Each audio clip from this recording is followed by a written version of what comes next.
I'd like to call this June 5th meeting of the Cookeville City Council to order. Can we have a roll call, please? Councilman Anderson. Present. Councilman Shelton. Here. Mayor Salee. Present. Vice Mayor Davis. Present. Councilman Williams. Present. All present. All present and accounted for. If we could all rise for a moment of silence, followed by the Pledge of Allegiance, please.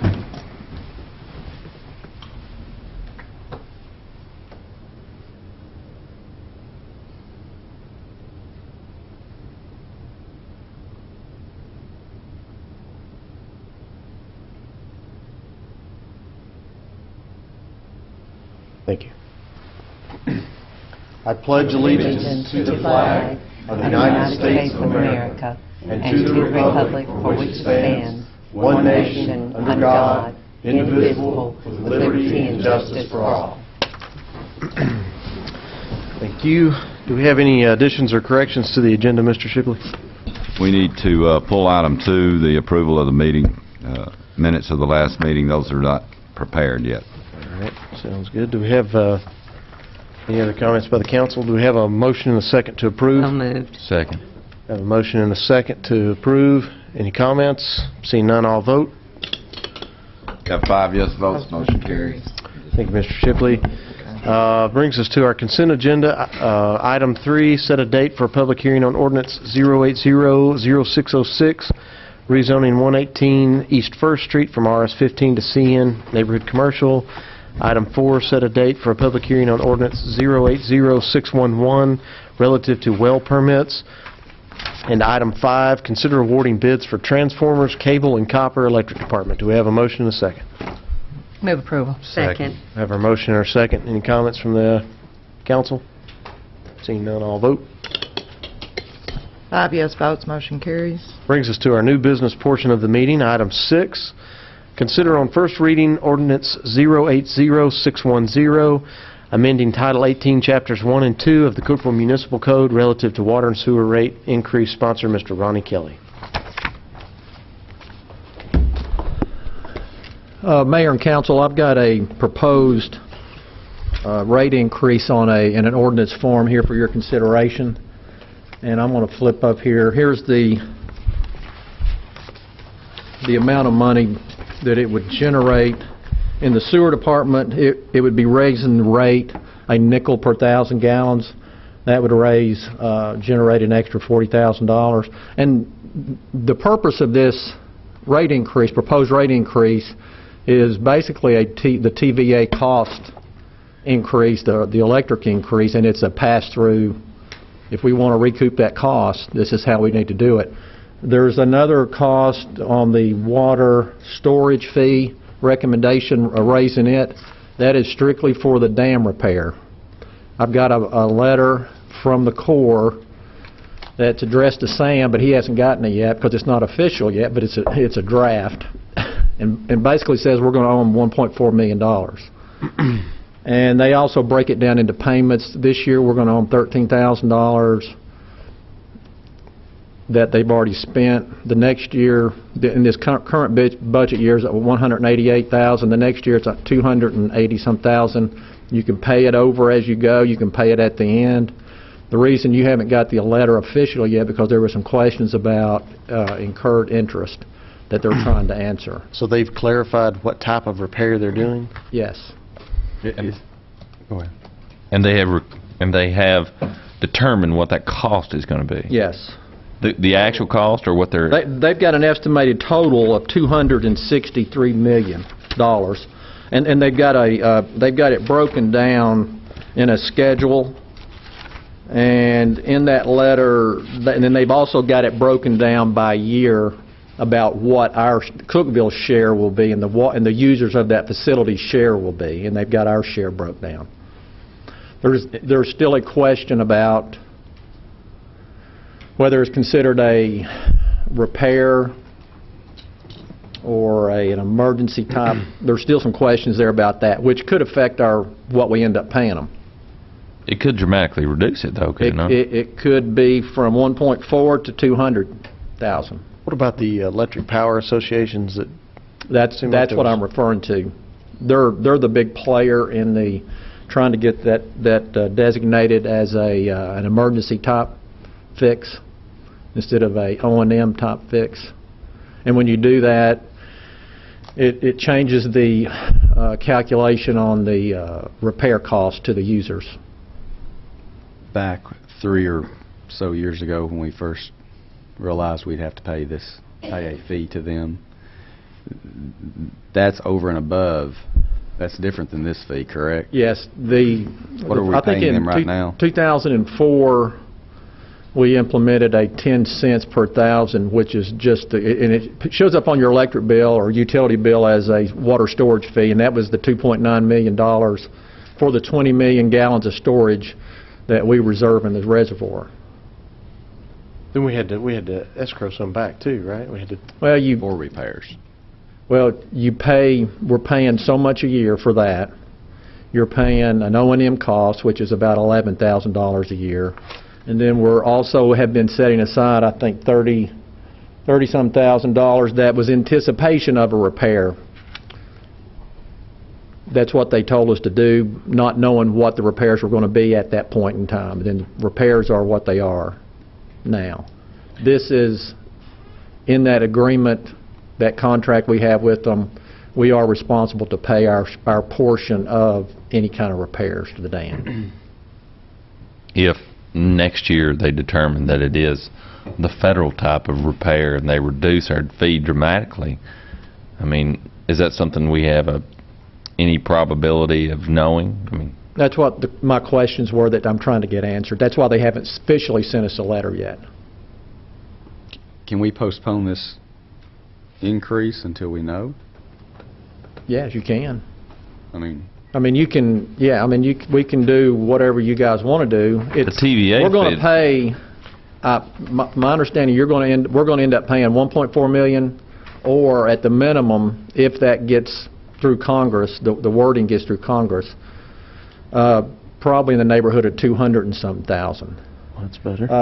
The 7-cent increase, along with which will be rolled into the calculation for the utility district contracts also, will bring in about $190,000 this next budget year.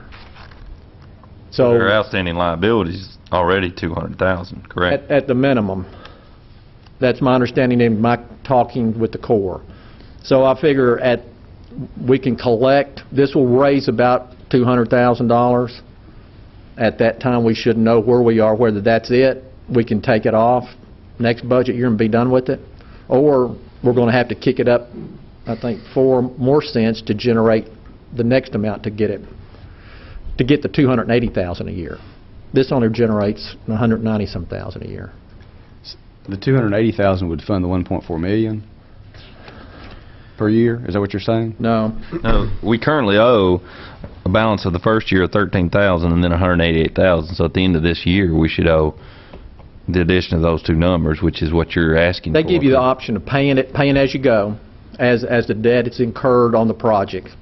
They will break that down, and they've given us an estimate. We already owe $13,000. This coming budget year, this October, they're going to give us a bill. Their estimate's about $190,000. They estimate the next year, when all the construction is really going to be going full bore, is our share will be at $281,000. 2010 it's going to be $294,000. 2011 it's $300,000, and then it kicks out at 2013. It's $34,000, and basically it goes away at that time. You can pay it as you go. You can pay it at one lump at the end. I had questions about are we incurring interest as we go. They couldn't answer that. So there were some of those things, and then the issue about is it a repair, is it an emergency? It depends on how much we pay. But it appears to me we're going to end up paying at the minimum about $200,000, the maximum $1.4 million. Do we expect them to be able to give us an answer regarding the 1.4 versus the 200,000 in the upcoming year?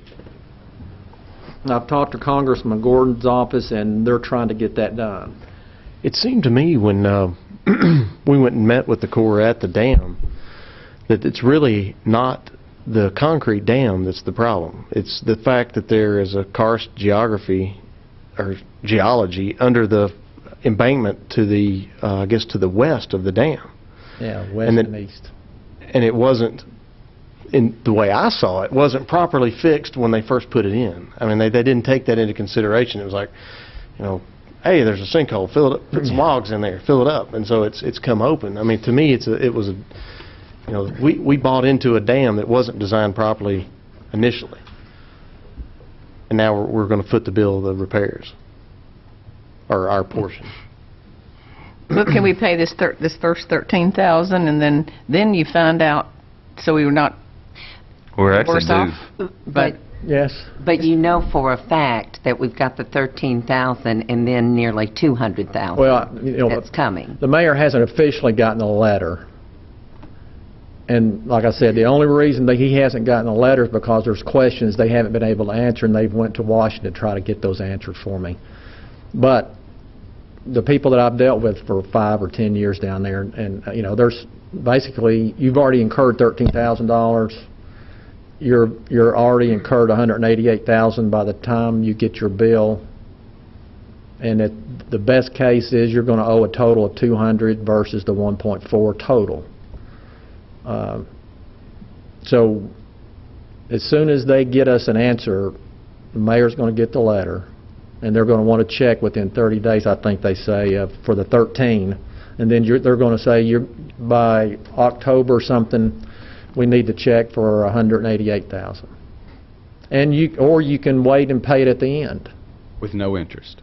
That's the one of the question. questions. That's the question. Okay. And are we doing ourselves, is it better for us to wait till the end and let Congress answer the question? But if we... But are we if going to eat interest the whole time? That was my questions to them, and they still haven't gotten me an answer.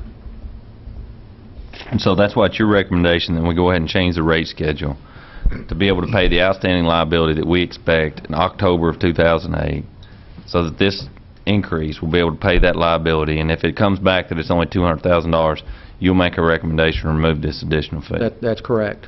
Okay. You don't have any money extra anywhere in your reserves or in your, set aside to do this, that you could pay it and then we could enact something later. We do have reserves. Ronnie, on the water storage fee, there is interest we're paying on that, is there not? Yes. So one would assume Yeah. that there will be interest on this also, correct? I would assume so. Yeah. But they couldn't answer that question. Okay, and let me ask you another question. So we approved a consultant to look at our fee structures and where we generate revenue from. If something changes along that, what would we do then to come back if these are out of line or there's a revenue stream that we need to tap as opposed to this? What do we do? I think we just, at that point, address it at that point in time. I mean, this is, the revenue for that dam repair, I'm sorry, I wasn't clear. Aside from the dam repair, now I'm talking Okay. about the other raise, the other recommended increase. Because of the electric. well, yeah, I mean, But that's a TVA. well, I'm just saying to you, we're incurring $100 and some thousand in water and 40 or 50 in the wastewater electric increase, that we can eat it, but at some point, you can see these are sort of our rate structure compared to the state average, and you can see down here, we didn't raise rates. The city didn't raise rates for a long time. And then we gradually started raising some rates, but everybody else's rates are going up. It's what I'd recommend is let's just pass that through, because you're going to have to raise rates some more at some point to fund some of these big projects. Make a payment. And we can do, you know, we can do this and just go along, and then all of a sudden you're going to do this again. Or Well, I you can- can bump them a little bit as we go. Well, the percent increase from 1992 to 2000 is dramatically different from that from 2000 to today, though. I mean, as far as the state average is concerned. Water's going up. Chemicals, electric, water and wastewater service is going up. And then, But we'd be paying, if the past tells us anything about tomorrow is, the difference paying interest on 13,000 is dramatically different than paying interest on 200,000. Okay. So that's what we're asking ourselves. Do we want to pay interest on 13,000 or do we want to pay interest on 200,000? I think we need to go ahead. Here's what it does to a typical bill. The water over here, if you're inside the city limits of 5,000 gallons, your current bill is $14.50. It would go to $14.85. It's a 2% increase. If you're outside, it goes up a nickel. The sewer bill, if a typical 5,000 gallon user is $20.50. It goes to $20.75. Why is it? It goes up Why is only it? 25 cents, though, right? In where, the sewer? Yeah, Yeah, it goes up 25 cents. yeah. If I got something, did I say something wrong right there? It goes from $20.50 to $20.75, which is Correct. up a quarter Yeah. in a typical residential sewer bill. Why does it? Even on 20,000 gallons, it goes up $1. Okay. Why does it go up a smaller percentage for those outside the city than it does for those inside? It's just Because their percent to keep, total they're bill is already higher. They Yeah, pay they're a higher paying more. rate. It just kept it the same. I just kept it, the Okay. increase the same. I You got try to keep, and I think our rate consultant will get into some of those issues about outside versus inside. And so that keeps it pretty much where we are currently. Okay.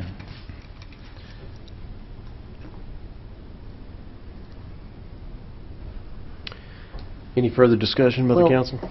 Go ahead, Alan. I was going to I don't think there's a motion on I the was going to floor. call for a motion and a second for... I'll move for approval. Second. We have our motion and our second. Now, is there any discussion by the council? It's good discussion. Yeah, just, and I think you alluded to it, Ronnie, but, I mean, if something comes back and it is dramatically different and we can change this back, I want to Right. make sure that it's brought back and we change Oh, I this think rate we'd- back Mhm. and Definitely. take it off, because Take it off. I think we always have to be cognizant, you know, it's easy to look up there and say, well, it's only 70 cents, and it's only 2.55%.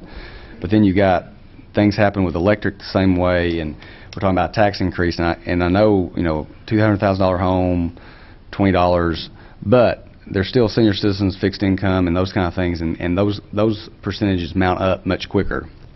So I just, even though it's not much per se, I just, you know, if we can get it back off there, I definitely want us to be able to. And when will the I know we've talked about this, but when will the consultants start I'm their gathering work? data for them currently. Okay. I'm about done with that data And then we gathering. said that it'd be 2 to 3 months, 4 Yeah, the months? total process will be. Okay. Any further comments from the council? Any comments from the audience? See no further comment, all vote. 5 yes votes, motion carries. Thank you, Thank Mr. you. Kelly. Item 7, consider resolution 080613 relative to intent to reimburse for certain public works projects. Sponsor Mike Davidson. Mayor and council members, as you recall, the past few months, we've talked about various capital projects, and if some road improvements that need to be made and other things along those lines, and that will take a debt issue to see those things happen.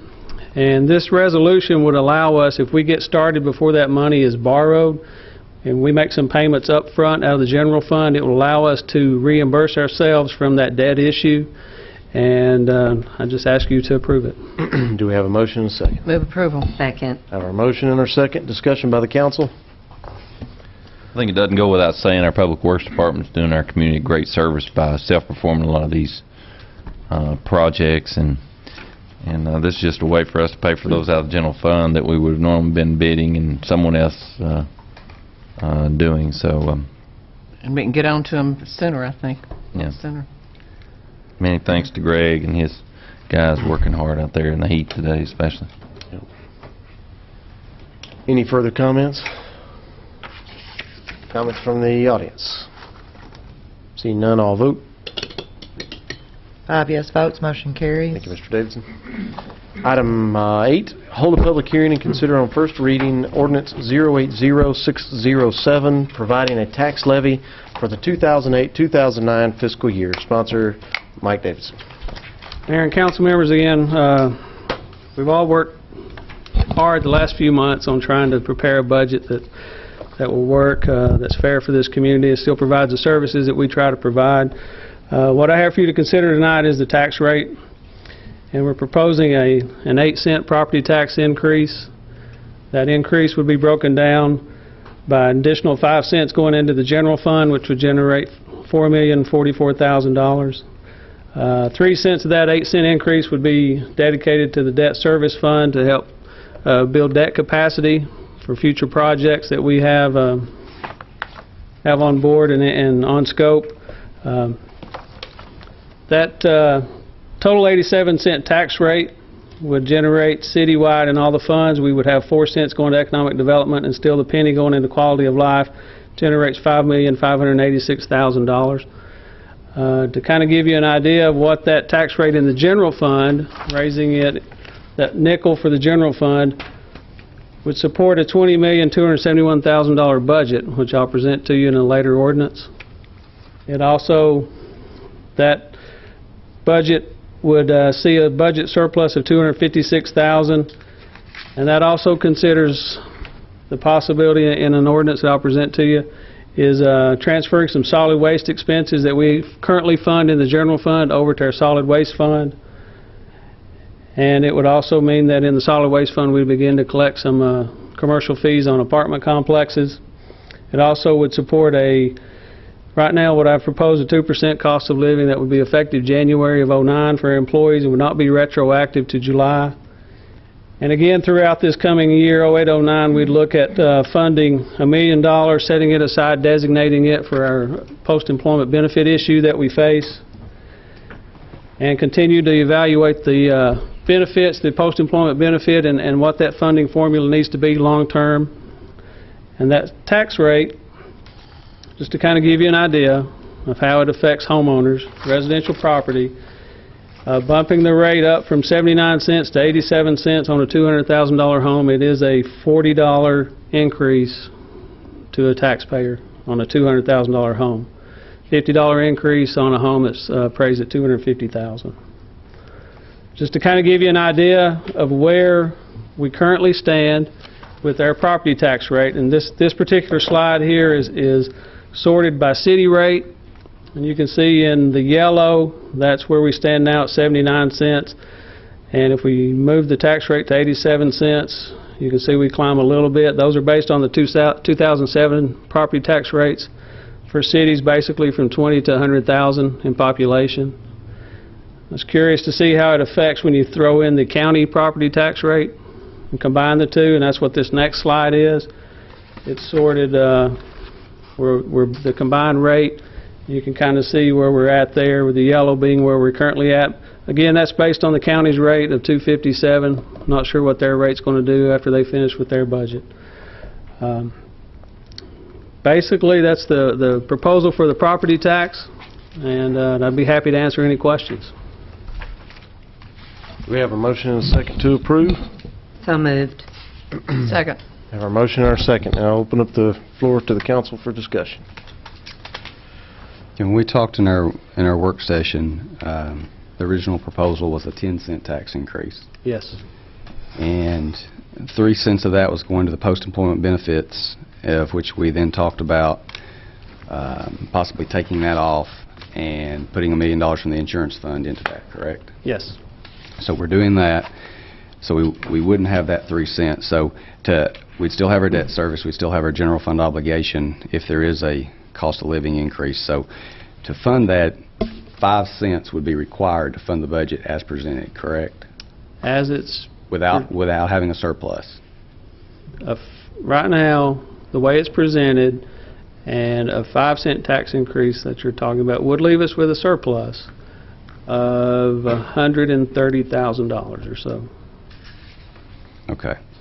So the idea of the extra was to build a a fund in case sales taxes In were off case sales again. tax falls again, if fuel continues to climb like it is, utilities, there's a number of issues out there that could negatively impact the budget next year, yes. I think the additional cent for the debt service fund was the expectation that the costs in order to do these projects that we're proposing over, in the foreseeable future that we're doing, the cost of the construction is going up dramatically, as much or more than fuel costs are. And so I think it's in anticipation of a flat year, which, of course, last year we were all sitting here thinking it was going to be a phenomenal year with a budgeted 5.5% increase, and we'd love to see that kind of turn around this year, and it's our hope that it does happen. But I think what we're trying to do is to get out and look at what we're wanting to do for the next 10 years and the projects that we know are coming, and prepare today for those instead of waiting to the last possible moment and waiting on the sales tax results to find out what we can and can't do. So. Yeah, one of the bigger projects that we have put on the timeline is the improvements on 10th Street out there, which will be a significant cost if that is done. Well, and we've discussed the fact that we have lived off the sales tax, and that's all well and good when things are booming and people are doing well and spending their money. But then in a situation like we're in now, people don't spend as much money, and rightly so. But then if we base our economy on the sales tax, we need to be aware of the fact that it's going to fluctuate and not always continue to go up.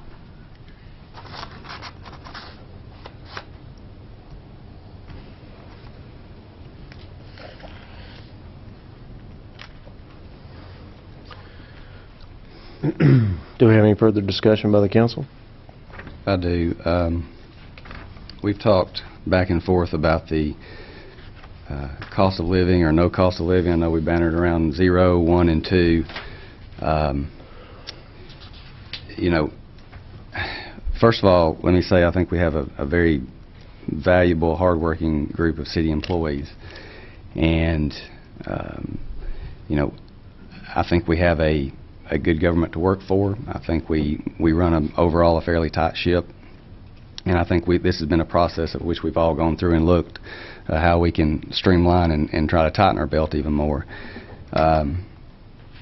Within our budget, we have longevity pay that goes to 80% of the employees, step raises 70% of the employees get. We fund the health insurance very lucratively for the employees as well. I think each employee pays about $40 per month out of a total of $316 per month fee for that insurance. So that we pay about 87% of that for each employee, in addition to about half for their family coverage. I had brought up the fact that, I somewhat have a problem. If times are good, it's one thing to give and reward the employees. In tougher times, I think it's much harder to do that, especially when you're attaching those taxes onto other people, whether it be $20 on or $40 on a home. It's still raising taxes to do that. What I had proposed or thought might be fair, so as not to obligate the city further than this year, was to do something much like the federal government did and do a stimulus check or whatever you want to call it. I know in our work session it was mentioned, that we want to make sure our wages are competitive, especially for entry-level folks coming in. So possibly doing a one-time check sometime toward October of an amount of money that could then be used. It'd be like a raise. And I know I've talked to some of the employees, certainly not all of them, but 3 or 4 of them have mentioned to me, some of the ones on the lower end of the scale, that a one-time check for everybody, they particularly would like that. If receiving a one-time check of, say, $400, and then, of course, taxes would have to come out of that. However, it would hopefully be spent back in the community, so it would generate and come back around. It would not obligate the city to this same thing next year, and then we could make that determination whether we need to do it again then. But certainly, someone making on the upper end, the city manager, with a 1% net effective, he'd be getting about $900, but somebody on the lower end making $25,000 or $30,000 with a 1%, that's not a whole lot of money. That's $7 a paycheck for a raise. So I don't know that is really going to mean that much overall when the check might be. So if the intent is to help the lower end and try to be more competitive, then I would certainly think that might be an option. And I can count and know that the votes are there to probably pass this as it reads. But I would propose a motion to make it a one-time stimulus check as opposed to a 1% cost of living. And I'd make that as a motion. All right, we have a motion on the floor. Do we have a second? I'll second that motion. We have our motion and our second to amend the cost of living to a one-time stimulus check. I think one of the things that Ricky, and let me say also, I think our employees are one of the greatest assets. Our city employees are one of the greatest assets. They love working here, or their longevity. I wish the company that I work for had the kind of longevity that our employees have here. So I think we're taking care of our employees. But what I look at a little bit different than a raise is what is the impact of giving somebody a $7 raise? Is that raise going to really impact them over the next year when they've seen gas prices increase so dramatically that it's not really affecting them that much? And so when I look at it, on the way to the council room, I heard that the retail sales figures were in for the month of May, and they're saying that the economic stimulus check that the federal government and the Congress almost unanimously passed is actually having a positive effect on retail sales, and that they're up 4.5%. And I think what happens is people have a check in their hand that's worth more to them than $7 a week. And I think they are putting it back in the community, or they are paying off debts that they currently have. And so for that reason, I like the idea of doing it this way.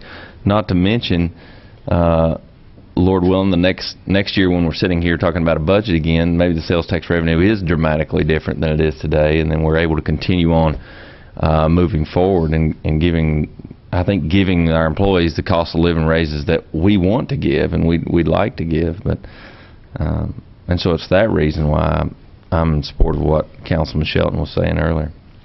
Well, in talking about, a stimulus check or 2% or 1% raise, of course, it's a misnomer to say it's a cost of living raise, because the cost of living is much higher than 2% or 1%.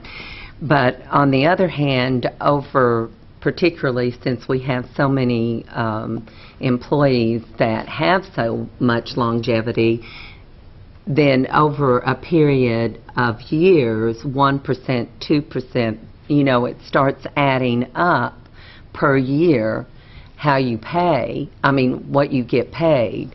And yes, it doesn't seem like a whole lot of money, but on the other hand, it goes into your retirement.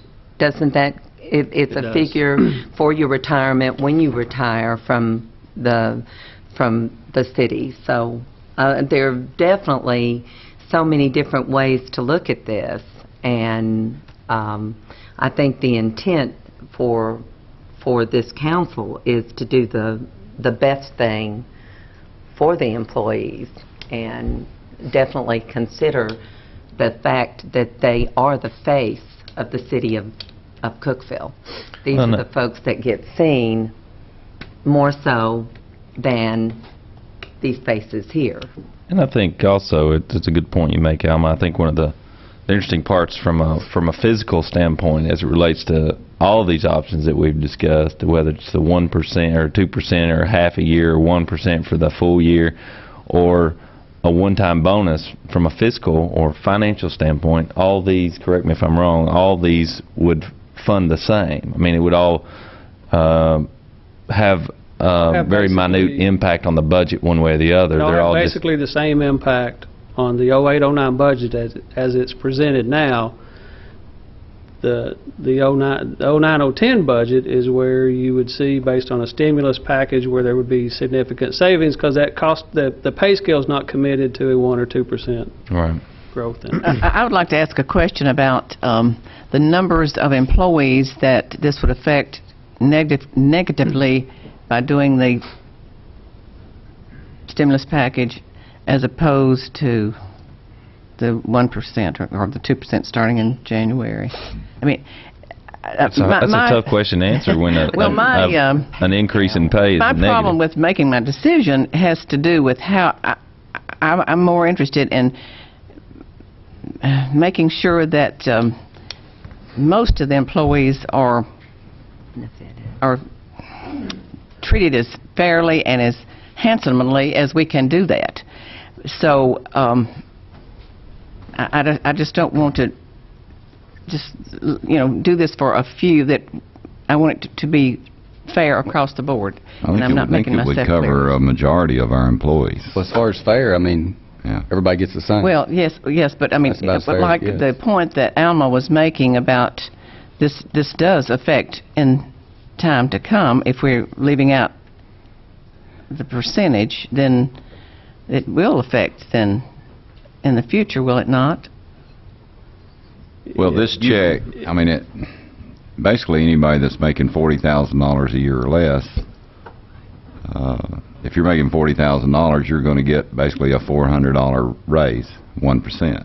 No? Okay. So everybody that makes $40,000 and below, a $400 stipend check is actually going to be more money to them than it would be if they got a Okay, raise. but then how does Well, it but then hurt? it's not going to affect, though, higher. their raise from the next That's year. right. They'll be $400 behind. I mean, it's like starting over again the next year, so they've missed a year. Mhm.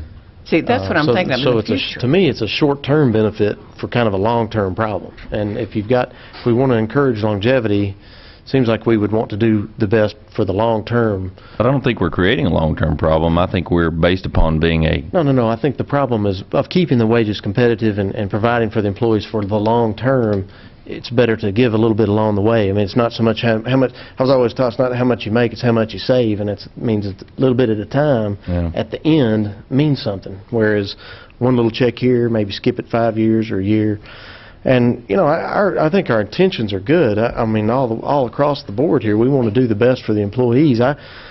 The point was brought up at the work session that in a private business, you work harder, you generate more revenue, and that's when you can give big raises. But when times are lean, you can't give them. But the city of Cookeville is not for profit, and no matter how much harder that we work our employees, they're going to generate very little more return back. I mean, we're not doing this for profit. It's for the benefit of the people of Cookeville, and everybody in Cookeville likes these services, and we have to pay for them. So, I would hope that we can do the cost of living raise. I think it'll have I know it won't have an immediate. It's not maybe as instant gratification as having that $400 check in your hand, but I think if you stay with the city of Cookeville for several years and down the road, I think you'd be happier that you had that cost of living raise.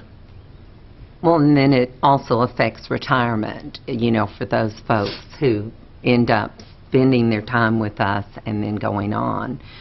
And we have a lot of those in that category, don't we, Alma? Yes. That are such long-term employees. So I'm thinking it will affect.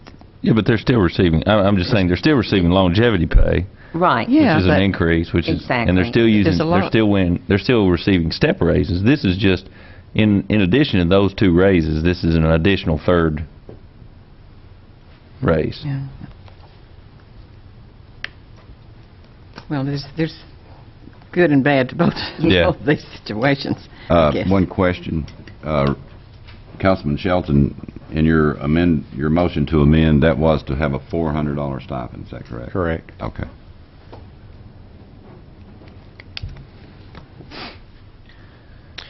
Any further discussion by the council? Now we're voting on the amendment. Any comments Yes. by the audience?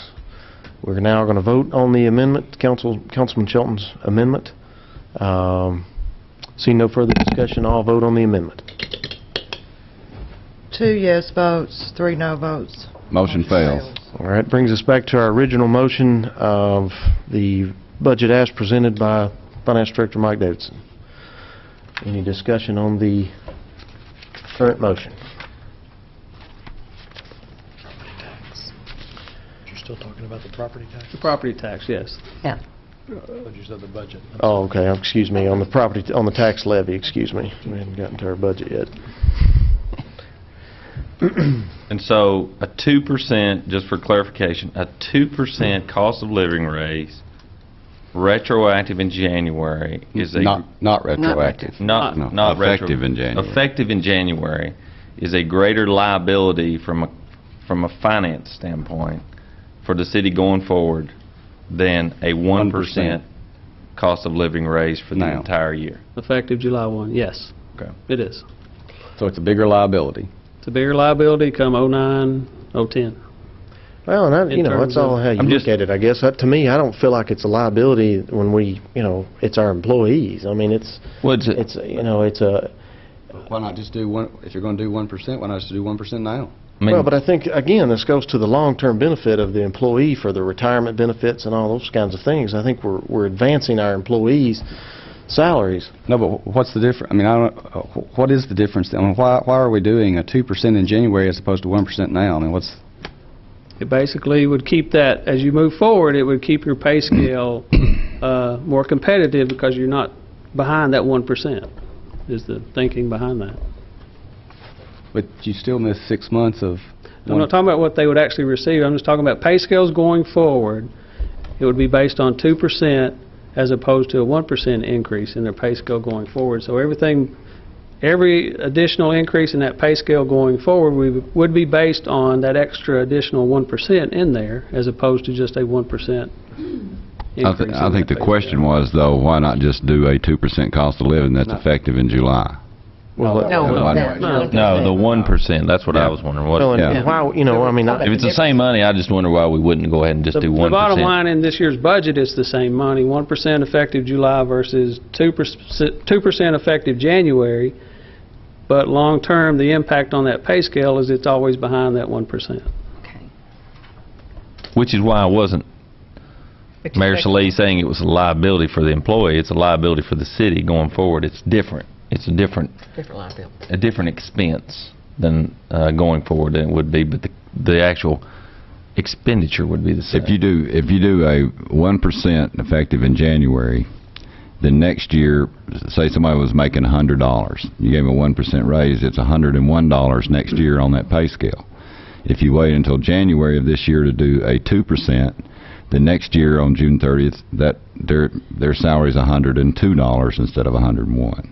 So then when you do a cost of living, it's going to cost you more money to do it that way. the only advantage I see, I mean, the 2% cost of a living effective January 2009, as it's presented here, is sort of a compromise. It's saying we want to advance you long-term. We're going to raise your all the steps 2%, but things are tight right now, and we can't afford to pay it from July to January, so it will be effective January. We'll save 6 months worth of paying that 2% extra, but the long-term benefit for people is going to still be there. But For the employee. I agree For the with what you're employee. saying, but the difference is the sense of the term of the cost of living raise, not a step pay or longevity pay. The cost of living raise is to help them with the cost of living today. And so that's why I was saying if it's the same thing, why not just give them the raise today, July 1, so You that want they to put can... that in the form of an amendment, is it? No, I'm just asking. I'm asking what the difference is from our finance director. But now you... The difference in going ahead and giving a 2% now, No. No, He 1% wants now. 1% now, Okay, I thought you- as opposed to the 2% In January. in January. I mean, the bottom line is the same This Right. year. this year. But as it The relates to the impact year after employee, year. they're getting the benefit today. They're getting the benefit of it today, Yeah. yes. Yeah. They're getting the benefit of In the the 2%. short-term benefit of 1% for 6 months, they'll get the long-term Term benefit of the 2% going Yes. forward, Right. year after Because year it after goes- year. It creates a long-term liability for the city toward the pay scale, toward the payroll. And that benefit for them in the future is an additional liability going forward for the city. Yeah. It is. Expenditure. Expenditure. Yeah, let's not use the word liability. Expenditure sounds better. I'm not voting to something here that's going to, make us liable Well, for anything, it's not- if I can help it. Vocabulary can be whatever, but there doesn't need to be a insinuation that liability is referencing the employees. That's not it at all, and that's not what I was saying. I understand Liability is on a balance sheet. Right. I think that goes without saying for any of us. Right.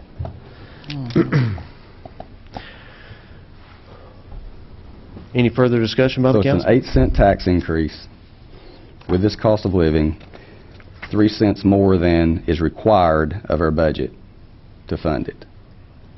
5 cents would Would leave fund the budget. $130,000 budgeted surplus, estimated surplus. It would.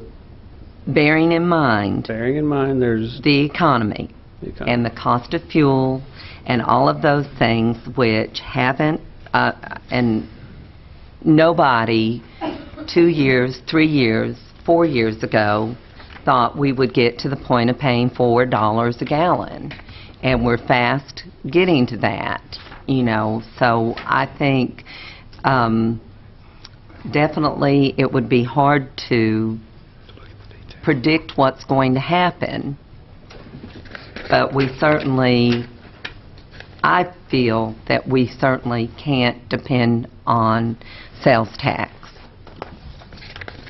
right now. And I'd have to agree with you. Another point that I'd like to make, and I've said this about a dozen times, I guess, but, we have had a sales tax-based budget. I mean, it's, 56%, I guess, of it's over 50%. percent of our budget has been based upon sales tax for a long time, and things have been good. People have been shopping, and it's been great, but times have gotten leaner, and people are cutting back on what they spend. And it's just time to kind of plan ahead and be realistic about our budget and what's going to happen with the city. And I would encourage people that if you don't want to pay higher taxes, think about shopping locally. A lot of times people don't think about what the benefit that has, but filling up your car in Cookeville before you leave, or buying your car in Cookeville, or buying your kayak in Cookeville, or whatever. I knew we were getting into that. Shopping locally keeps that money locally, and it definitely will help us. And I know I'm certainly even more conscious of it, having served in city government for 6 years. My whole goal in this, I know when we've talked about this, is to hopefully operate the government more like a business. And I know that this is a service business, but a business, if times are bad or revenues are down, they have to figure out ways to cut their expenses. The only way for it to work is to increase revenue or cut expenses. And so they cut their expenses, they can't always increase that revenue. Just because we can raise taxes doesn't mean we should. And just because we have this pot of money that we can go get because we can raise taxes anytime we want doesn't mean we should. And that's been my whole point through this, was trying to fund the budget, but do it. And I'm not saying we're not responsible. I think we've all been responsible, and I applaud the efforts of both Mr. Davidson and Mr. Shipley and their efforts to try to get a workable budget that all of us could try to support, or pieces of it support. And I think they've done a good job on it. Our department heads have looked diligently through their budgets to try to do this as well.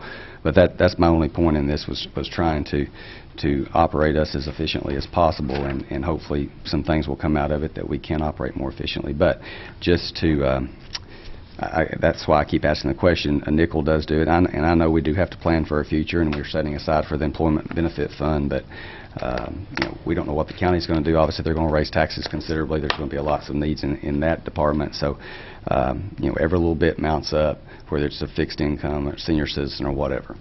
And I'd have to agree, Ricky, but and I said this before. I had a constituent that called me concerned about the tax increase, and I asked this gentleman, I said, how many people did you hire this year? How many new employees did you add to your business? And he said, oh, none. I hadn't been able to hire anybody. And I said, well, the city of Cookeville, we have grown whether we've wanted to or not. People are moving in here. We can't, as a business, we can't not grow. We're growing whether we want to or not. Correct. And we have to meet those demands. And so we have to be able to generate revenue somehow. And we're a not-for-profit. We can't go out and sell anything else. So we can only do so much. And so in order to keep up with our growth, and I anxiously await the 2010 census. I think we're going to be shocked by what we find of the people that are moving into this area. So as our community grows, so do our services. And I think our department heads, I know probably in any business you're going to find a little bit of waste, but our department heads and our different departments, the employees of the city of Cookeville, we run about the tightest ship that I can't even imagine that we could squeeze much else out of this. And I think that I think by going ahead and doing this tax, I don't think anybody likes paying taxes. I wish we could be tax-free here. And I liked what Councilman Williams said about the gentleman moving here from Houston, Texas, that thought he was miscalculating his taxes because they were so low he could pay a year's worth of taxes in Cookeville and Putnam County for what 1 month took in Houston. It was 80% of 1 month. 80%, yeah. So, and that we can tell. I mean, and I appreciate Mayor Slee saying that. And I think what we've done here, and our department heads are to be recommended when the city council asks you to bring in every take-home vehicle and tell us how far you're driving. We've gone to great lengths to make sure this is a good budget and one that we're all comfortable with going forward. And I think one thing you do learn about each other when you do this team governing is that there is a genuine care for the employees and the citizens of the city of Cookeville. And whether you're an employee getting a raise or a citizen getting a tax increase, we feel like that the finance director and Mr. Shipley and our department has submitted us a budget that we can be proud of, that we think is going forward. Sometimes we comment about how tight it is, but we're here and able to operate effectively because the people before us have done a good job. We're trying to do a good job and lead the council of this city in a position which is better for everybody going forward, and I think this budget does that. I think it's a little bit of a semantics as to how we do cost of living raises, but the city of Cookeville's in great shape. We're doing good. I don't think it goes without saying that, and so I think we need to say that, and it's because of the hard work of our employees, city manager running the ship, and our cooperation with them to help give them the tools to make them successful. And so, well, and I keep going back to the fact that the last time we had a tax increase that went to the general fund was 5 years ago. It was fiscal year 2004, 0304. Yeah. And so it's time for us to reevaluate and look at this. And, if the sales tax had not gone down, we might not have had to do that. But we've talked even prior to this budget year about the fact that we need to be careful about relying on the sales tax. And I agree with Councilman Williams and everyone else here. I've been very impressed with Jim Shipley, Mike Davidson, all the department heads, what they've come to us with, and I'm very confident with this and feel I was proud to walk down Dixie Avenue and wave at my neighbors knowing what I was getting ready to do to them. So, I think that's a good statement to say. I walked down that street not thinking I was going to get hurt. Well, you still got to walk home, though. I still got to walk home, though. Everybody get your hoses out on Dixie. Well, I might I'll give you a ride home, Al. Clean out the vegetable drawer. Well, I'm just glad that we're not having to look at anything above an 8 or 10. I was ready to go with a 10, but Yeah. I mean, when the staff could come to us with the 8, and still we feel like that we're safe and we're comfortable with the system here that has been presented with an 8 cents. I'm proud of that, and I'm just glad that we're not having to go any further at this point. So, I'm certainly in agreement with this, what's been presented. Any further comments by the council? Any comments from the audience? Seeing none, all those please vote. 4 yes votes, 1 no. Motion carries. Thank you, Mr. Davidson. Item 9, hold a public hearing and consider on first reading ordinance 080608, authorizing appropriations for financial aid to public service, nonprofit, and charitable organizations for the 2008-09 fiscal year. Sponsor Mike Davidson. Mayor and council members, this ordinance will appropriate money for the various nonprofits. Just to be brief regarding it, it's the same contributions that every one of the nonprofits received last year. There's no increases with the exception of one. That is the Tennessee Rehabilitation Center, and that's part of the agreement that the city and the county has in the construction of the new rehabilitation center out on 20th Street. And that increase is based on that lease and the split between the city and the county for that lease. That increase would be $16,453. And $15,000 of that, provided everything's in place in time, it may not be, the increase may not actually be that much because the facility may not actually get moved into on time. So anyway, it could be less than that. But $15,000 of that, if they were to move in on the deadline, $15,000 of that would be coming back to the city because of all the work that had to be done in getting the pad ready, and if you recall, the extra rock that had to be moved out there to help build that facility. Let me point out, there were every nonprofit, as far as I know, asked for additional funding. Point out just a couple of them to you that's not in the budget. We didn't fund any additional except in the for the rehab center. The library is additional for 24/7/42. That's not funded. If you recall, the WCTE asked for $25,000 to go toward the match on their grant. That's not funded in here either. You have in your packets there, you have all the information regarding the additional requests that were not funded, and I just wanted to point those two out to you specifically. Do we have a motion and a second to approve? So moved. Second. We have a motion and a second. Any discussion about the council? I'd just like to say, I think it speaks for all of us that we wish that we could fund all of these not-for-profits, and it's just, maybe next year. Any further comments? Comments from the audience? See none, all vote. 5 yes votes, motion carries. Thank you, Mr. Davidson. Item 10, hold a public hearing and consider on first reading ordinance 080609, making appropriations for the various funds, departments, and agencies of the city of Cookeville, Tennessee for the 2008-2009 fiscal year. Sponsor Mike Davidson. Mayor, council members, if you'll bear with me, I have a number of slides. I'll try to move through them as quickly as possible. Starting with the general fund appropriations, the tax levy that has been approved on first reading so far would generate, with all the revenue and counting sales tax and everything we have estimated, a total revenue of $20,528,000. That would support the budget of $20,271,822. This is general fund alone again. We have an estimated surplus of $256,000. Again, property tax of 63 cents to the general fund. I've estimated a 1% growth in sales tax. I've got, based on some of the discussion already, the 2% cost of living effective January. Nonprofit contributions of $585,000. And capital equipment for the various departments is $299,000. Just to try to break that down for you, it's 8 patrol cars in the police department and their related equipment that goes on those cars. That's $196,000.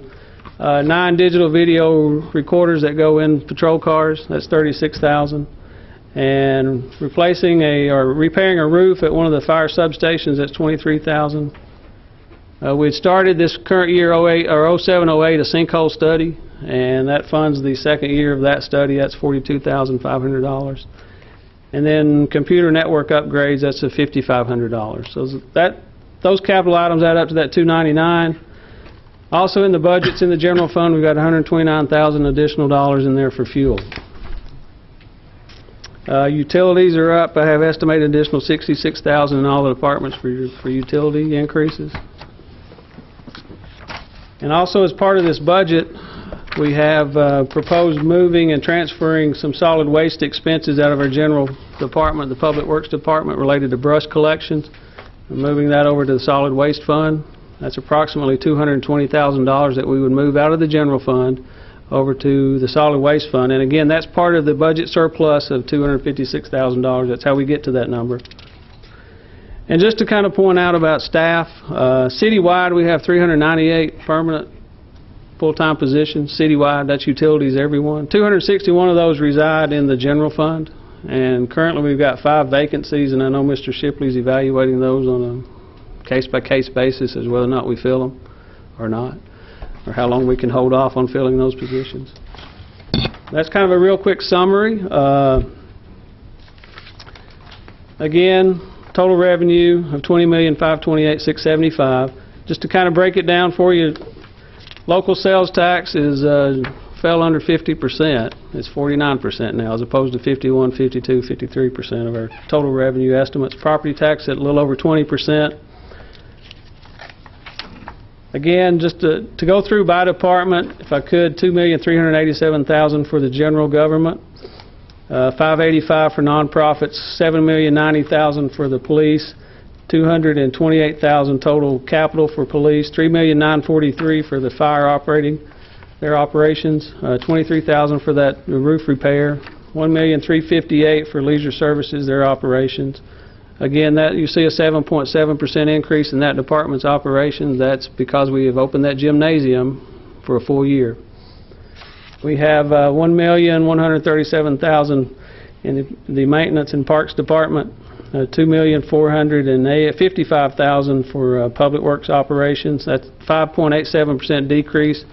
You see there, that's because I am proposing that we move the brush collection fees, $220,000 over to solid waste fund. $956,000 in our planning and codes department, and $48,000 in there for the sinkhole study. We also have $54,220 to be transferred to the animal control fund, and $3,000 to the tree board fund, for a total budget of $20,271,822. Just to kind of break down the operating expenses for you, you can see salaries and benefits, 77% of our budget in the general fund. Utilities, when you add that to it, that's another 5% of the budget. Fuel is 2% of our total budget. Supporting the nonprofits is 3%. So that's 87% of our budget is tied up in utilities, fuel, salaries and benefits, and then supporting the nonprofits, leaving 13% for other operating expenses. Another slide just to show you the breakdown of the capital. Again, police department with the majority of that. By department, you can kind of see the total budget, with police receiving 35% of the total budget this year, fire at 20%, public works at 12%, the general government at 12%, and general government's where we pay the utility bills, the light bills for the street lights, the traffic lights, so that's the reason that number is so significantly high there. I'm going to keep moving through these. You stop me at any time, ask me questions, because this ordinance encompasses all the different funds. So that was the general fund. State Street Aid has a projected revenue of $759,000 with expenditures of $925,000. We'll spend into the fund balance $166,000 in that fund. We have done that in the past. We've taken that fund down as low as $300,000 in the past, and then we build it back up. Proposing there of $540,000 in paving, sidewalk, street improvements, those things.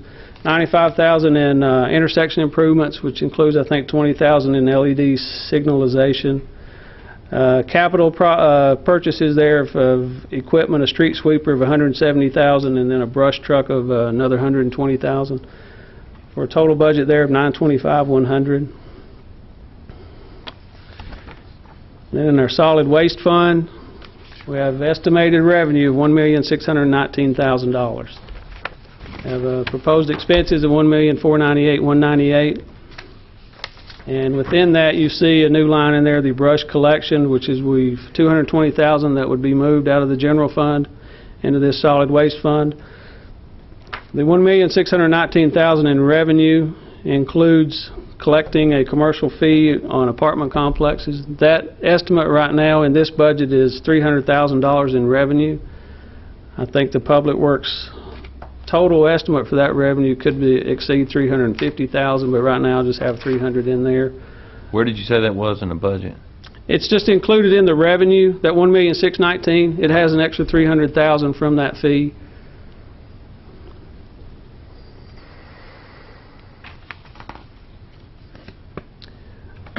Again, there's another slide showing the $300 that would be based on apartment complex. Adding $220,000 in brush collections, and then we have commercial dumpster purchases of $100,000, recycling containers $60,000, money budgeted if we need it for additional recycling sites, if we can get those sites located, and have some money in there for fencing and various things that we might need there, and purchasing additional residential carts that we need, $18,000.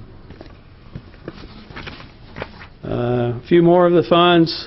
Drug fund, have a total budget $25,300. That's supported by confiscations and various monies that the police department gets on drug cases. The tree board fund, $15,120. They have received some grants, and we have grant revenue coming in to help offset that $15,000. The Animal Control Fund, a budget of $192,973. And again, we have the funding setting there in case we can get the renovation to the new shelter down there accomplished in 08-09. Our Economic Development Fund has total budget of $250,600. That is the payment to the county for our half of the Fifth Interchange, the mixed-use industrial park property that was purchased in there. That's what is in that Economic Development Fund, is making that payment to the county this year. Moving along, in the Quality of Life Fund, we have a total revenue estimated $1,861,000 and total expenditures of $1,832,000. That is the Rails with Trails project. We hope to get that kicked off this fall with bids going out and hopefully construction starting this year. So that $1,000,008 is the grant revenue, and we're showing the entire expense in there right now too. Not the entire expense, but what we have so far, the $1,800,000.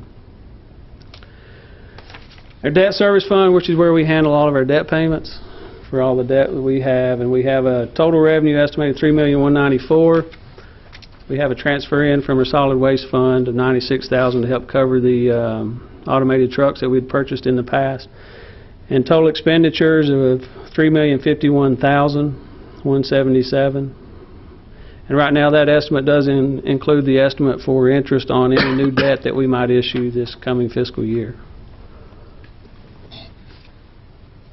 I'm just going to keep moving along. You can stop me at any time if you have any questions. Revenue for the Water Quality Department of $11,873,000 with a total budget of $15,502,337. The Water Department's looking at spending into their cash reserves $1.5 million, which would take their cash reserves down to $3.9 million at the end of next fiscal year. If you just look at some of the increases in the Water Department's budget in the water plant, that 20% is similar to what Ronnie's already talked about regarding the payments to the Corps for any issues with the dam down there. I believe his chemicals are up some $100-something thousand. So that's pretty much what's driving that 20%.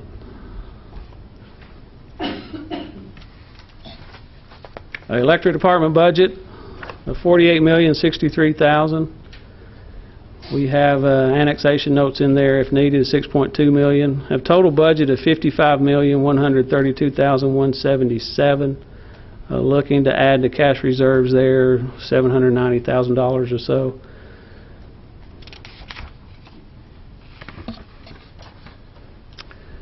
In the gas department, have estimated revenue of $18,990,000. Estimated expenditures of $18,679,000. As you can see, purchase gas, just buying the gas, is that's the majority of the budget for the gas department. I have that budgeted right now at $15,300,000 based on prices of 3 weeks ago. They're still in that range. There's no telling where they'll be throughout the year. Right now, speculation is it's just going to continue to increase, which is not good for our customers.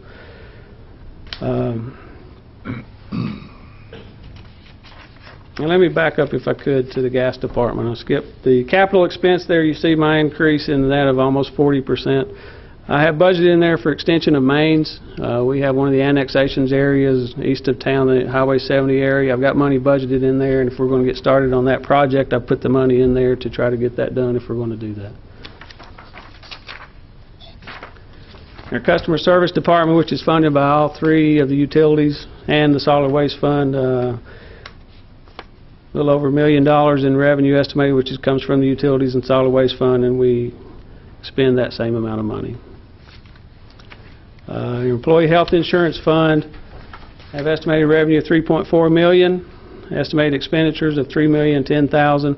You can see there I have highlighted the designation for the other post-employment benefits. We'll take that funding during the year and set it up in a retiree health insurance fund, another internal service fund similar to this one, and try to get that money funding source started for that issue that we're facing there. We're looking to end end fiscal year '09 with over a $3 million fund balance there still. Work comp liability fund have estimated revenue of $527 and estimated expenditures of $525 there. And last that I have for you is the hospital. They have estimated revenue of $214,429. They have estimated expenditures of $255,336,000. They have operating expenses of $204 million. $10 million in departmental capital expenses, and then $37 million in their renovations and expansion over there. And with that, I think I'll stop and try to answer any questions that you might have about any of these. Do we need a motion and a second to approve this? Move approval. Second. We have our motion and our second. Discussion?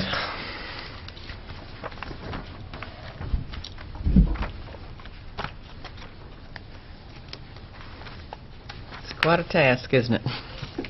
It has been an interesting task this year, very interesting. I've been very impressed with all of the different ways that we've looked at this and all the different budgets, and it's been quite a task.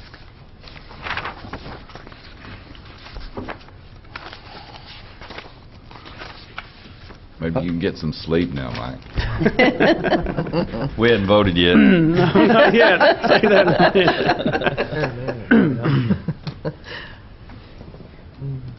I think somebody needs to discuss or talk about the sanitation fee, since this really hasn't been talked about very much and came up at work session, and it's funding basically 6 cents of the budget, or it's replacing 6 cents of the budget if this weren't being done. So somebody needs to talk about that. Well, it's there's two schools of thought. I mean, to explain why the apartment owners have not been charged in the past, even though our ordinance currently allows that to happen. People that live in apartments are residents of the city of Cookeville, just like somebody that owns a house in the city of Cookeville. So one line of thinking is all the people that live in homes are getting their garbage picked up free. So why shouldn't those people that live in apartments get it picked up free? But on the other side of the fence, if you own a big apartment complex, you're in a commercial business. And you're the only commercial business that I know of that's not paying somebody to come pick up your dumpsters. I mean, if you're any size at all. So there are arguments both ways, but it's our proposal this year, and this budget reflects it, that we start charging those apartment owners for picking up for emptying their dumpsters. So most commercial businesses, if not all commercial businesses, pay for garbage pickup. Well, there's probably some small stores that just have a can. I mean, do you charge them for the cans too, Greg? You do? Okay. So in your mind, every commercial business is charged except apartments. And apartments have to be located in a what zone? Commercial zone. Commercial zone. No? Multifamily. Yeah, or RN. multifamily. Unless they're grandfathered in, correct? We have multifamily zones that are specifically for apartments. For apartments. Mm. But I think one of the other things that interests me about this, as we look at the recycling sites as a part of this budget as well. Is, you know, you have a large concentration also of people that, you know, there's no responsibility as it relates to their garbage. I think maybe this is a good way for them to look at doing recycle centers and things like that to cut down on what they're doing. I know when I was in college and when Abby and I were renting our first apartment, it was very difficult to recycle, but this gives way for those people also to become good stewards too, I think, of the amount of garbage that they're getting away instead of just carrying it to a dumpster. I think that's part of the benefit, but I think, as the city manager said, it's also the only case in a commercial business where people aren't being charged for it, and I think it's the same. I spoke with one other apartment manager who owns a lot of apartments, and he said he was expecting it and had been expecting it since it had been an ordinance that was on the books for a long period of time, and seemed not to bother him at the time. So, and that was on Tuesday. So. Well, and the other thing that I think about, when you think about the property owners, regular households that just live in a single-family dwelling, yes, their garbage pickup is free, but they pay property tax.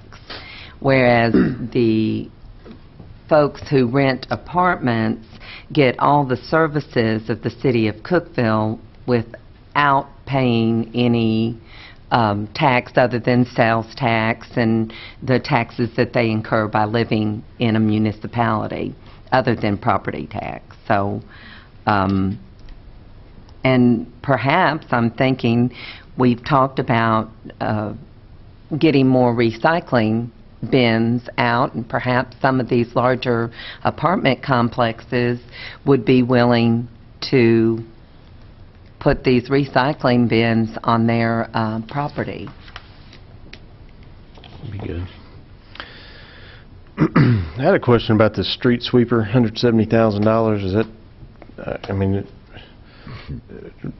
we seems pretty expensive. I mean, are we getting a lot of use out of those? And I mean, is it? This is a completely different kind from the one we have. It's more of a vacuum type sweeper. The one we have now is just brush the dirt on the conveyor, and this is not performing as I think it should. And this, the vacuum type will be dust, and it'll get the fine particles as well as the large particles too. And it's a new truck?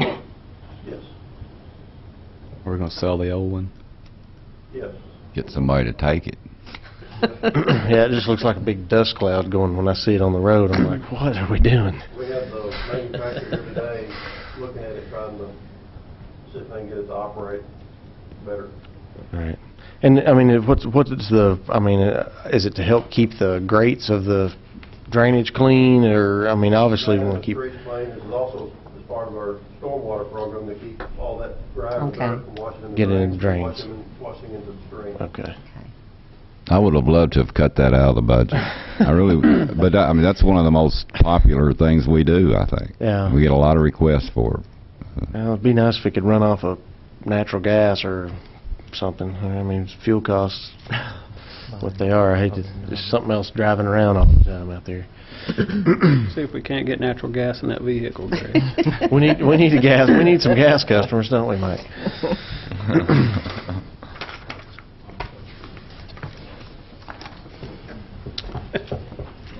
Any further discussion by the council? Any comments from the audience? Yes, ma'am. If you'd please come to the lectern and identify yourself, please. I'm Deborah Sam, and I want to thank everybody. I've got the wonderful opportunity to watch everybody work so hard on this. It's been quite amazing. And I want to thank Councilman Sheldon for bringing up the fee for the apartment complex garbage collection. I am concerned about that. I think whatever taxes and fees the apartment complex business owner gets does get passed on to the residents. So I do feel like the residents are paying both tax on property for the service and And so we're asking about 40 to 50% of our population to pay an extra fee that the rest of the people don't have to. And I wasn't clear on this, and I had tried to ask if you were talking about, like, the dumpster in front of their main office. That's one thing, and that fee, of course, will still get passed on to the residents in rent, but that's different than at each apartment complex. And also, I don't feel like it would encourage people to recycle if they feel like they're going to be paying this fee for garbage, whether, you know, they recycle or not. They're still paying for that collection. It's not when other people don't have to. So I'm just a little concerned is all, so I just wanted to bring it up. Thank you. Thank you. Any further comments? Seeing none, all vote. 4 yes votes, 1 no. Motion carries. Thank you, Mr. Davidson. Thank you, Mr. Davidson. Brings us to item 11, consider approval of a tri-party agreement between TVA, EPRI, and the City of Cookeville covering participation in a LED lighting research project. Sponsor, Mr. Tony Peak. Thank you for your patience. You're welcome. Mayor and council, you might recall me speaking with you at some of the budget hearings about the possibility of being chosen by the Electric Power Research Institute in Palo Alto, California for a research project they were wanting to do in the Tennessee Valley. There were 3 sites chosen in the Tennessee Valley, with Cookeville being one of those. The other 2 were in Tennessee as well, Knoxville and Memphis. And just very pleased to bring this to you tonight. Again, this is a research project. EPRI will supply the lighting. There'll be a process where they evaluate the lighting in an indoor environment and choose what they think is the best. Then they will get those to us, and we'll put them in an outdoor environment. What we're looking at now is probably something here at City Hall, because it's a pretty visible location with all the meetings and people coming in and out.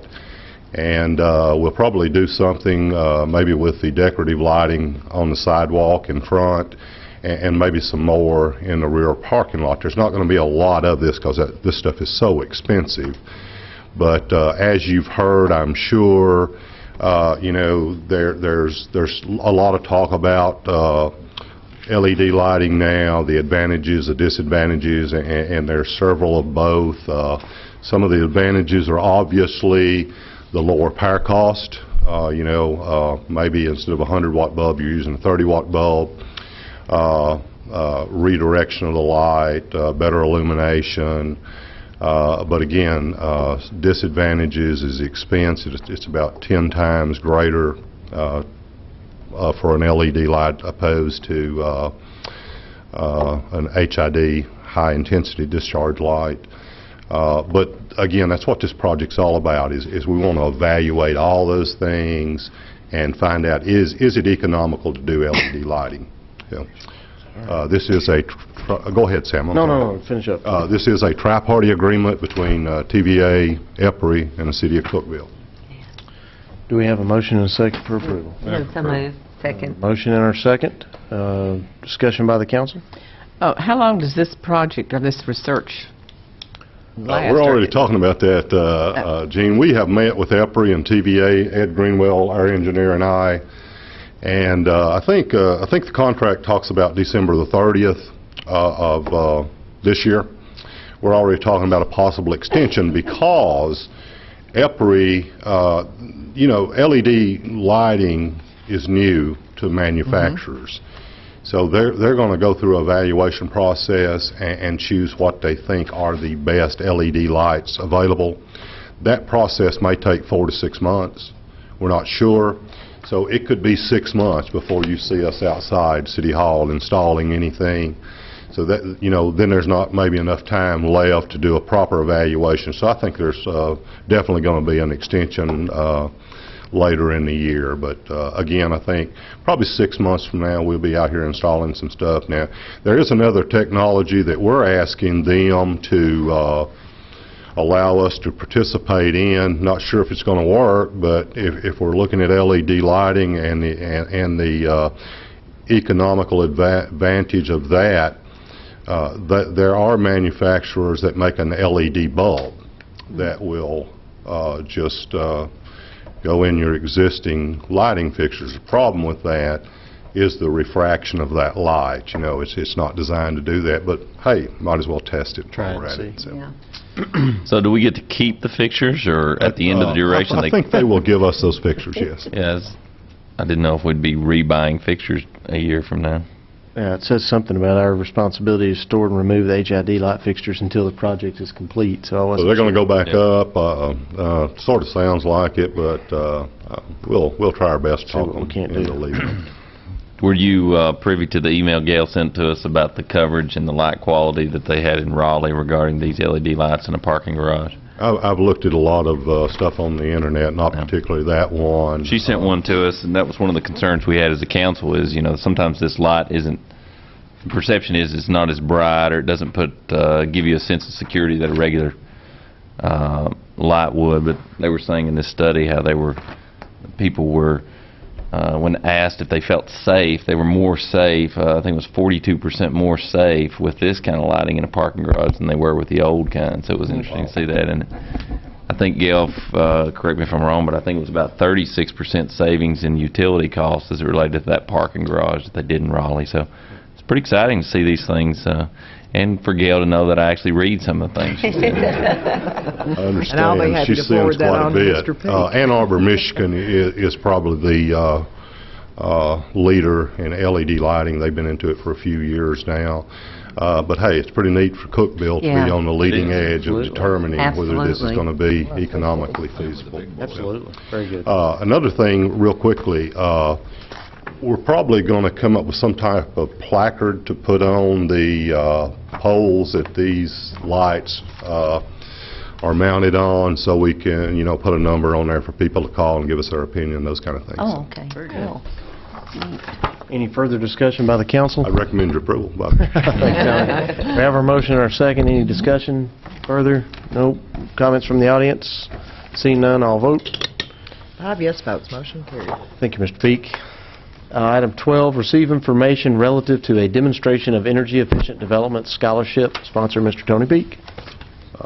As the mayor and council, as the mayor mentioned, this is just an information sharing item.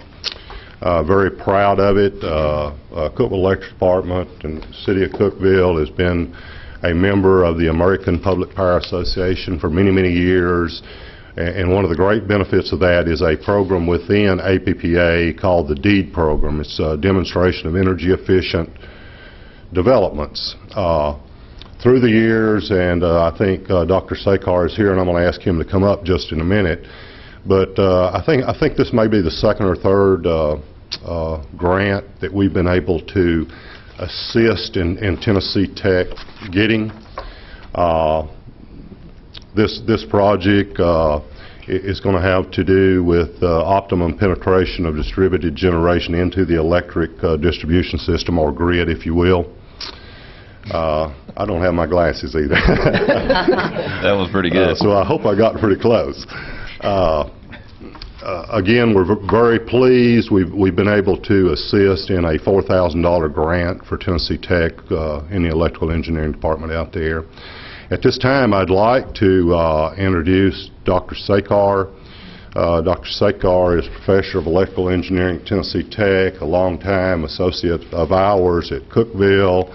Done a lot of good things for one another, just a really good relationship. And he's going to introduce the recipient and tell you briefly what the project is. And at this time, I'd like to ask Dr. Sekar to come up if he would. Thank you, Mr. Peak. Good evening, everyone. Good evening. I have great pleasure in working with the Cookeville Electric Department. Our relationship had been for the last 10 years or 15 years, and this is the second time we have won this scholarship. This is just we apply with a new idea, and the student does the demonstration of the efficiency of the new technique. And This is, earlier we had one other student doing the same thing around 3 years ago. Now this is the second time we have been awarded this, and I am very proud to introduce our graduate student who will be working on this, Mr. Daga Makabuta. He is from Tanzania, and he has been with us for the last 2 years, and he is doing his PhD dissertation, and all his comprehensives, all other things are over. He is just writing his dissertation, and this work is going to be part of his dissertation. And I hope this work will help the utilities, especially the distribution utilities, to just price the distributed generation which is coming into many of them. So that is our idea in this. Mr. Daga will introduce some of the highlights of this particular proposal. Very good. Thank you. Thank you. Thank you. And congratulations on receiving that. Thank you very much. Yeah, the project is about the optimum penetration of distribution generation in distribution system. So we are talking about distribution generation, which the generators in the distribution system trying to inject back the power to the system. And you're going to end up with the benefit in terms of the power that is supposed to be taken to the system to be reduced. At the same time, the voltage profile is going to be kept high, and hence the loss of the system is going to be highly reduced. So the distributed generation can range from few kilowatts to around 50 megawatts. And in the United States, the total installed capacity is about 169 gigawatts, which is around 17% of the total installed capacity of the electricity in this country. So it's something that is going to be to help a lot in all the distribution utilities. Yeah, but the question is, or the problem is, for the distribution systems, is how much is going to be allowed to be in the system. And the other question is where to put those generators in the distribution system, and at what capacities, at what size.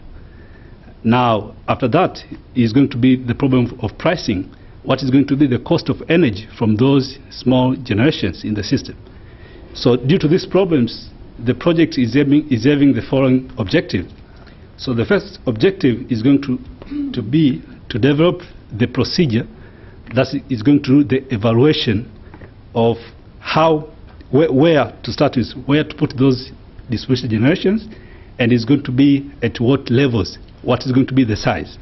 The second objective is going to be to collect all available data for distributed generation in the distribution systems, so as to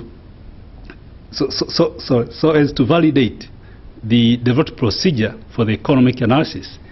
And the last objective, which is a very important one, is going to be to provide the utilities with the distribution generation to make economic assessment for buying power from such small kind of generation.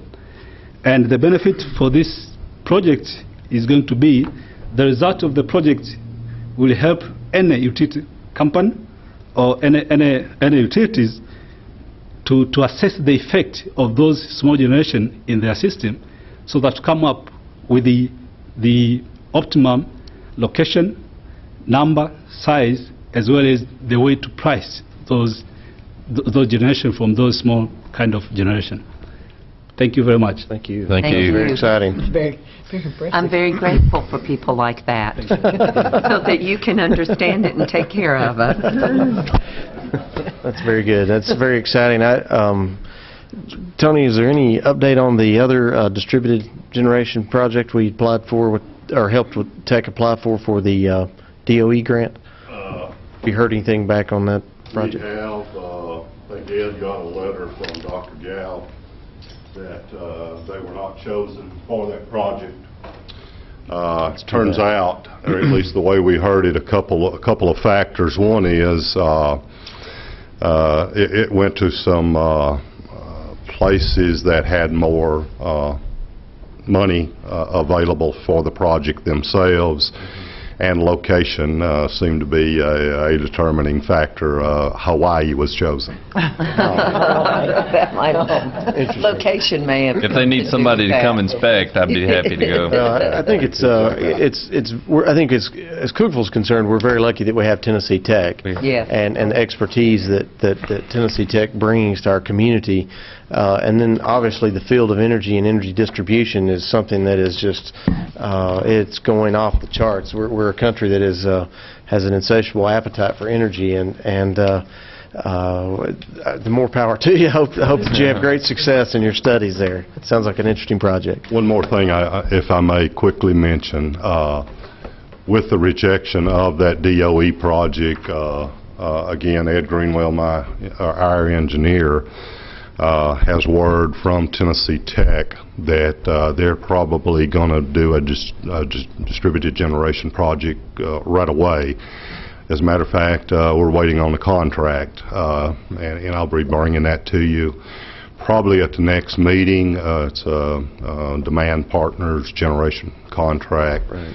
And they're looking to install, Eddie, correct me if I'm wrong, probably in the neighborhood of 11 or 12 kW of photovoltaic. Very good, very good. Glad to see that happening over there. I think it's my hope that as that demand for these kinds of technologies increase, that our people at Tennessee Tech are the folks that provide that technology for the companies that do it. I'd rather those people come from Cookeville and Tennessee Tech. I think MTSU has installed 10 kW, so Tech's going to install 11. At least 11. Good. Way to go, President Bell. Thank you. At this time, and that was some very good news, and again, congratulations. We have our hearing of citizens and/or delegations, and we invite you at this time to come to our meetings. Have open meetings here, and you can come and speak for up to 3 minutes. So if there's anyone here that would like to get up and share some ideas, please feel free to do so. And I'll also open up the floor to the council as well for any announcements or comments that you all would like to make. And seeing none, I'll entertain a motion to adjourn. Thank you.